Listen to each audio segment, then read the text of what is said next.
Behavioral characteristics of autism spectrum disorder. We're going to start with repetitive behaviors. Things that I've observed. So last year I was in a middle school classroom and I had a young man who was very intelligent. He had a very high Lexile score, just didn't feel comfortable being in a classroom environment with 30 students. One day I noticed, and it hadn't really dawned on me before, that he had to say goodbye to me 3 times every day. And I was like, wait a second. He really does say bye to me 3 times every day. And at first I started watching and seeing does he realize that he's saying bye to me 3 times every day?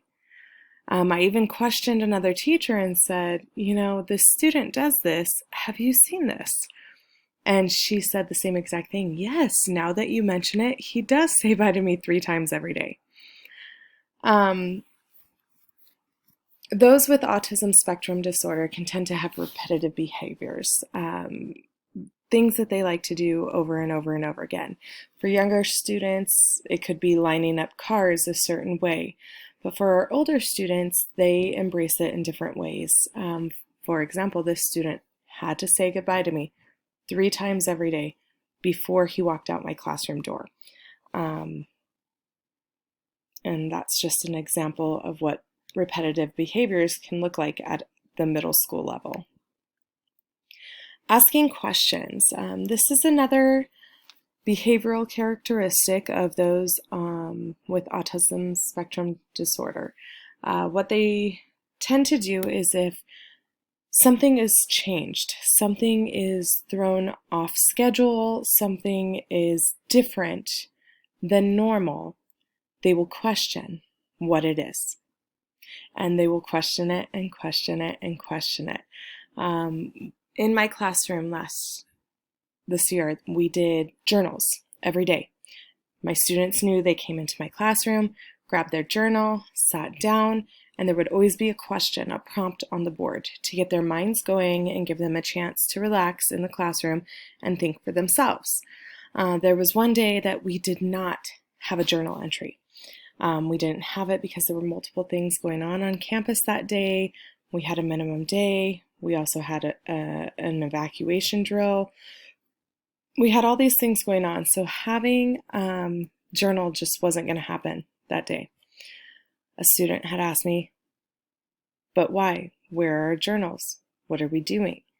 And I, explained, we're having a drill today. We're going to be leaving the classroom.